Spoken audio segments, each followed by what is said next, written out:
বৃহস্পতিবার রাতভর চলেছে উদ্ধার কাজ।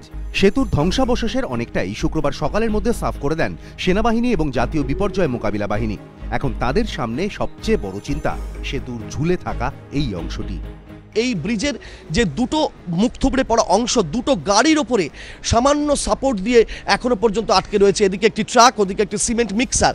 এই দুটো গাড়ি যদি কোনোভাবে সরে যায় তাহলেও কিন্তু এই বিশাল আকৃতির এই সেতুর অংশ পুরোপুরি মাটিতে মুখ থুবড়ে পড়বে।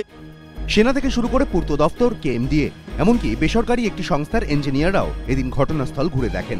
তাদের মতে দুটি গাড়ির কোনো একটিকে সরাতে গেলেই ব্রিজের ঝুলে থাকা অংশটি সেতু লাগোয়া বাড়িগুলির ওপর ভেঙে পড়তে পারে। তাতে নতুন করে বিপর্যয়ের আশঙ্কা। এই গাড়িগুলোর চারপাশে বালির বস্তা দিয়ে সাপোর্ট দেওয়ার চেষ্টা চলছে। এই যে ব্রিজের নিচের অংশ, এটাকে সাপোর্ট দিয়ে নিচে ধরে রাখতে হবে এবং তারপরে ইঞ্জিনিয়াররা বলবেন যে এটাকে কেটে কিংবা ভেঙে কোনোভাবে রিমুভ করা সম্ভব কিনা। বিকেলের দিকে কংক্রিটের স্ল্যাব এনে সাপোর্ট দেওয়ার কাজ শুরু হয়। চারখানা কংক্রিটের বড় বড় চাই রয়েছে, সেই লরিটি এই এসি দিয়ে বা জেসিবি দিয়ে টেনে বাইরে বের করে আনা হবে। আর সেই মুহূর্তে যদি এই ইনক্লাইন্ড P39 থেকে P40 যে ফ্ল্যাঙ্ক, সেটা যদি নিচের দিকে পড়ে, সেক্ষেত্রে এই চাই সেই সাপোর্ট দেবে। সেতুর ভেঙে পড়া অংশের তলায় এই লরির মধ্যে এখনো একজন আটকে রয়েছেন বলে মনে করছে national disaster response force. Flyover का दूसरा हिस्सा जो एक भारी वाहन के ऊपर लटक गया है, उस भारी वाहन के अंदर एक मृत व्यक्ति है जिसके ऊपर वह मलबा आकर टिका हुआ है।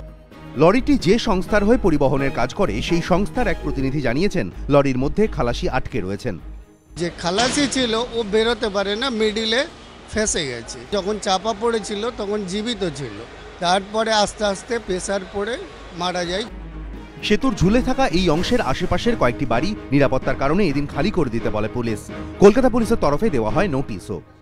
আশেপাশের লোক যারা রয়েছেন বাড়িগুলো আমরা ইনভেস্টদের রিকোয়েস্ট করেছি যে বাড়িটা আপাতত বাইরে যেতে, এবং অনেকেই শুনেছেন সেটা, তারা বাড়িঘর ছেড়ে একটা নিরাপদ জায়গায় চলে গেছেন। অনেকে আতঙ্কে ঘর ছেড়েছেন। কিছু লেখেনি, দুদিন আছে কি একদিন হবে কি 5 দিন হবে আমরা কিছু জানি না। কোথায় থাকবো এটা আমাদের আত্মীয়কে একটা ফোন করেছি। हम लोग का घर दाव पे लगा हुआ है, हम लोग की जिंदगी दाव पे लगी हुई है सिर्फ ये एक फ्लाईओवर के कारण। कुछ लाख रुपए दिखा के हम लोग का मुंह बंद कर दिया जाएगा एंड नथिंग एल्स। ये नहीं सोचेंगे कि वो लोग जाएंगे कहाँ। কিন্তু নিজেদের ঘর বাড়ি ছেড়ে যাবেন কোথায়, কতদিন বাড়ি ছেড়ে থাকবেন, এই সব প্রশ্ন অনেকের মনেই ঘুরপাক খাচ্ছে। আমাদের কোনো অপশন নেই, বাড়ি ছাড়া যাওয়া কোনো অপশন নেই, আমরা এখানেই থাকবো, আমরা ছেড়ে যাব না। বলেছে আমাদেরকে বাড়ি খালি করতে, কিন্তু আমরা যাব কোথায়? এমন ভয়াবহ বিপর্যয় ঘটে যাওয়ার পরে কি টনক নড়েছে কলকাতা পুরসভার? অনেকে এই প্রশ্ন তুলছেন, কারণ এদিন সেতুর আশেপাশের কয়েকটি পুরনো বাড়ির গায়ে বিপজ্জনক বাড়ি বলে সাইনবোর্ড টাঙিয়ে দেয় পুর কর্তৃপক্ষ। রাজর্ষি দত্তগুপ্ত, কৃষ্ণেন্দু অধিকারী ও ময়ূর ঠাকুর চক্রবর্তী, এবিপি আনন্দ, কলকাতা।